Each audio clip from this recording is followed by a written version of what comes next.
Cari amici di Runner 451, benvenuti a un nuovo video qui dal nostro canale Runner 451 Sport, che vi invito a seguire su YouTube, ma poi siamo anche su Facebook, su Instagram. Seguite, attivate la campanella e poi se vi piace questo video mettete un like. Oggi di che cosa vi parlo? Oggi sembra un video un po' ad uso interno perché ho pensato di parlarvi degli errori che mi fanno più arrabbiare dei runner che alleno. Sì, tendo ogni tanto ad arrabbiarmi, ovviamente nei modi giusti, ma per me è importante che quando si decide di fare un percorso insieme allenatore runner ci sia uno scambio ovviamente di comunicazione, di fiducia costante, ma che ci siano alcuni punti fermi che debbano entrare proprio nella testa del runner quando esegue i propri allenamenti. Tanto è vero che il motto, la mission di Runner 451 è runner consapevoli e felici. In quel consapevolezza, che vuol dire tante cose, c'è sicuramente la consapevolezza di che cosa si fa, perché si fa in quel modo e che cosa sto facendo. Allora, ho pensato di fare questo video perché comunque questi errori sono errori tipici di tutti noi runner e che ovviamente commettiamo tutti, io stesso e tanti altri, a volte quando si è un po' sovrappensiero o quando non si ha voglia di seguire tanto un percorso, perché ci sta anche che in certi momenti si abbia un po' voglia di evadere.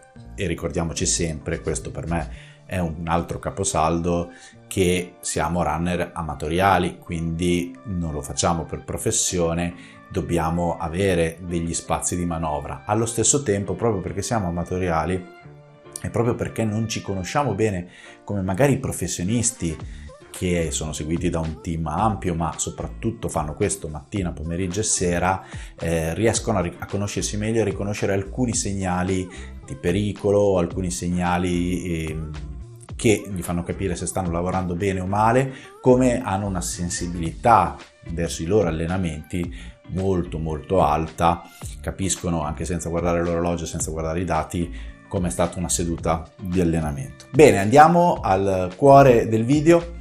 Facciamo la top 5 delle 5 cose che mi fanno arrabbiare di più, simpaticamente, ma è per dire i 5 errori da non fare quando si segue un piano di allenamento con Runner 451, ma in generale quando si segue un piano di allenamento. Credo che tanti allenatori siano d'accordo con i punti che andrò ad elencare. Al numero 5, poi faccio fatica a mettere in classifica, però diciamo così, non eseguire tutti quegli allenamenti che non sono di corsa, quindi non allenare la forza, non allenare il core, non fare stretching dopo gli allenamenti, e invece mi rende felice non farlo prima perché non va bene, ma va bene fatta la mobilità articolari, e soprattutto magari non dedicare una seduta specifica di stretching durante la settimana.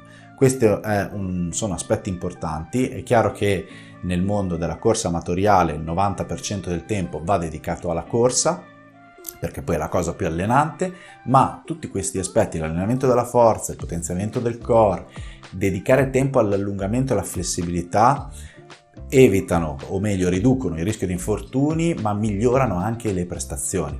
Quindi sono aspetti fondamentali. Al numero 4 di questa speciale classifica ci metto il non ho proprio seguito il ritmo o corsa a sensazione. Ora, correre a sensazione vorrebbe dire ho bene in mente qual è l'obiettivo dell'allenamento e seguo le mie sensazioni di corsa. Esempio, devo fare un fondo lento, seguo una sensazione di zero affaticamento, respiro veramente poco impegnato, ritmo costante. Oppure devo fare un fartlek, che sarebbe tradizionalmente un ottimo lavoro a sensazione. Dopo il riscaldamento corro fasi veloci e fasi lente, seguendo le mie sensazioni di corro la fase veloce finché ce la faccio, corro una fase lenta di recupero fino a che non ho recuperato in un certo modo, eccetera eccetera. Quindi questa è la vera corsa a sensazione. Invece spesso viene utilizzato o corsa a sensazione del tipo sono uscito o uscita, quello che è venuto e quindi ho corso 1 km 4,50, 1 4,12, 1 5,7, 1 3,41. No, questa non è corsa a sensazione, questa è una corsa che uno ha voglia di fare ogni tanto per svagarsi. Non succede niente se la fa ogni tanto, ecco, ci mancherebbe, non la sto demonizzando, però non è una seduta di allenamento. 4 bis, non ho fatto un lento, ho fatto un fondo progressivo. Ecco, anche qui ne abbiamo parlato nel video del fondo progressivo. una cosa, un progressivo dove ho ben degli intervalli in cui con delle andature indicate, faccio un esempio, ho un 50% di seduta al fondo lento, un 30% di seduta al fondo medio e l'ultimo 20% alla soglia o poco sopra, è un esempio dei tanti.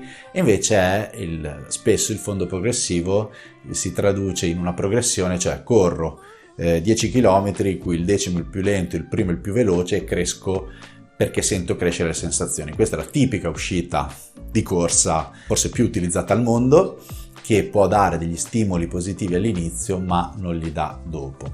Al numero 3 della nostra classifica su che cosa mi fa arrabbiare degli allenamenti è: gli allenamenti non sono dei bollini da attaccare nella scheda della spesa. Mi spiego bene. La seduta di allenamento singola ha un obiettivo, ma in un percorso di allenamento non è solo il microciclo, quindi la seduta, ma il mesociclo e il macrociclo, cioè la catena di come sono disegnati gli allenamenti, dell'ordine con cui sono messi e anche di come sono messi i riposi che costruiscono un buon percorso di allenamento.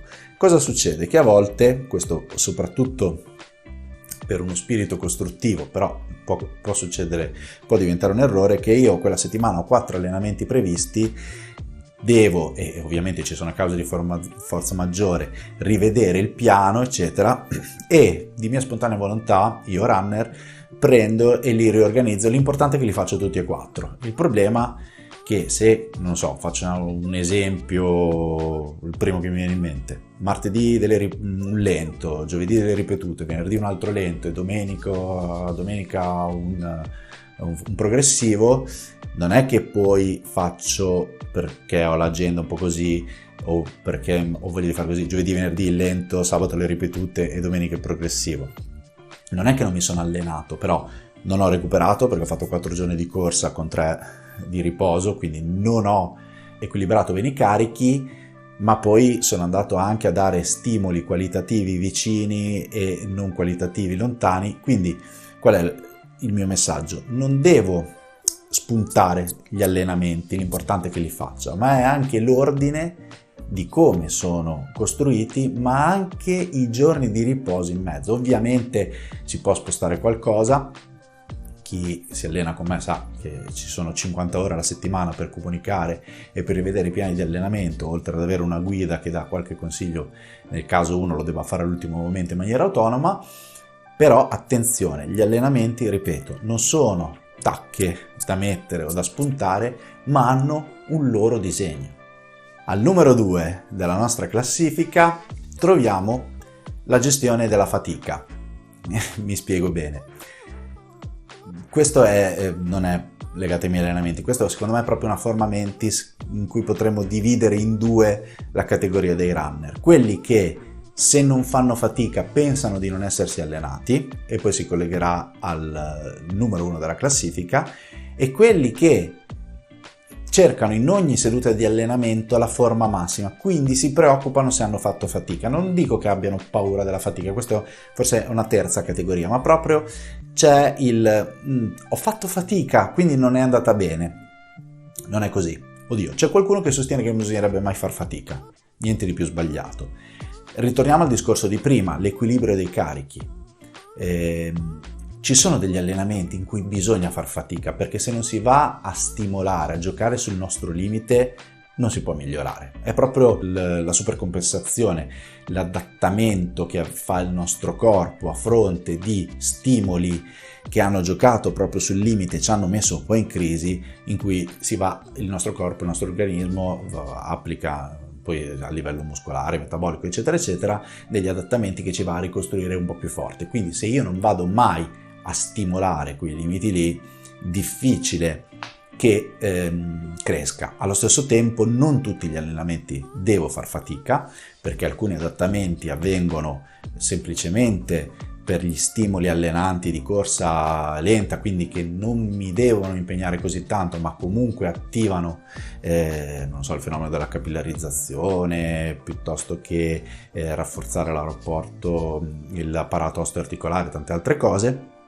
E poi ci sono altre sedute di allenamento che diciamo vanno nel sistema che dicevamo prima a costruire il volume su cui devo lavorare, quindi il volume che devo raggiungere sul mio ciclo di allenamento, che può essere il volume della singola seduta, il volume settimanale o il volume di un periodo più lungo, in cui però lo stimolo non deve essere impegnativo. Quindi ci sono sedute impegnative e sedute non impegnative. Devo comunicare al mio allenatore che ho fatto fatica? Sì, ma attenzione a riconoscere la buona fatica, quindi ho fatto fatica ma l'ho portata a casa, ho fatto fatica e non sono riuscito a fare quello che dovevo fare, proprio non ce la facevo, oppure ho fatto fatica, non ce la facevo, ma non avevo mangiato, non avevo dormito, ho lavorato 18 ore, cioè anche andare a capire perché ho fatto fatica perché non è nelle mie corde quella seduta di allenamento, c'erano 48 gradi, o perché ci sono altri fattori extra. Ecco, questo è un altro aspetto.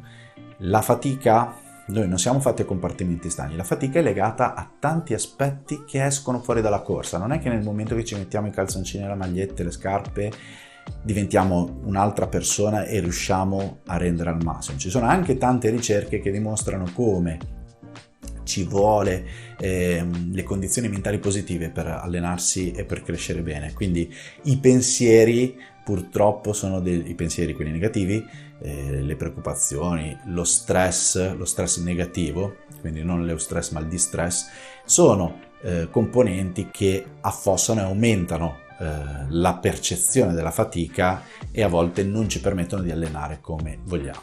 Al numero 1 della classifica delle cose che mi fanno arrabbiare sugli allenamenti è il fondo lento, corso troppo veloce.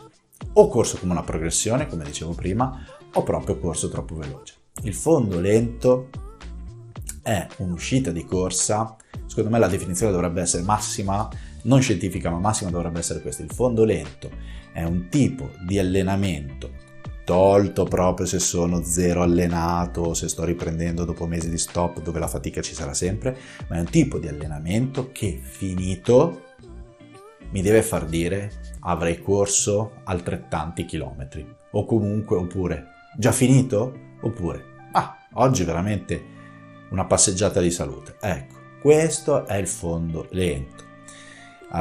Forse ancora di più questo è il fondo lento rigenerante, dipende in quale momento della stagione, però diciamo che è la sua definizione massima. Il fondo lento andrebbe corso, va corso, non andrebbe, con questo tipo di intensità, parliamo tra il 70 e l'80% della frequenza cardiaca massima, va bene, un po' più bassa la percentuale, ovviamente se uso la frequenza cardiaca, la soglia anaerobica, va bene, a 40-50 minuto più lento, o anche di più o anche di meno, dipende insomma del tipo di run, della condizione eccetera, della velocità alla soglia, della velocità di riferimento. Ok, il respiro mi permette di parlare come sto parlando io a voi adesso? Sì, sono tutti ottimi parametri, ma il fondo lento va a corso lento, e in questa lentezza, si chiama lento, va cercato una costanza di ritmo.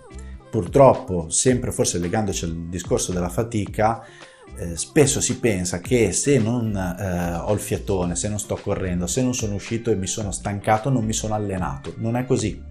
Non è così. Chiaro che se facessi solo fondo lento, e c'è chi lo fa, e poi nel tempo tutti quegli adattamenti positivi che dà il fondo lento si raggiunge un certo plateau e poi dopo si inizia a peggiorare perché il corpo si è adattato e gli stimoli non sono più sufficienti per crescere. Quindi non solo fondo lento, ma quando corro il lento lo devo correre lento. Spero che questa classifica vi sia servita, ovviamente è una classifica che mi fa arrabbiare ma in maniera simpatica. Oddio, non sempre, però sì. E se vi è piaciuto il video lasciate un like, magari nei commenti scrivete quali sono gli errori in cui vi riconoscete, gli errori che vi imputa il vostro allenatore, se sono io, confermate o meno queste cose qui, e ci vediamo a un prossimo video qui sui nostri canali. Ciao!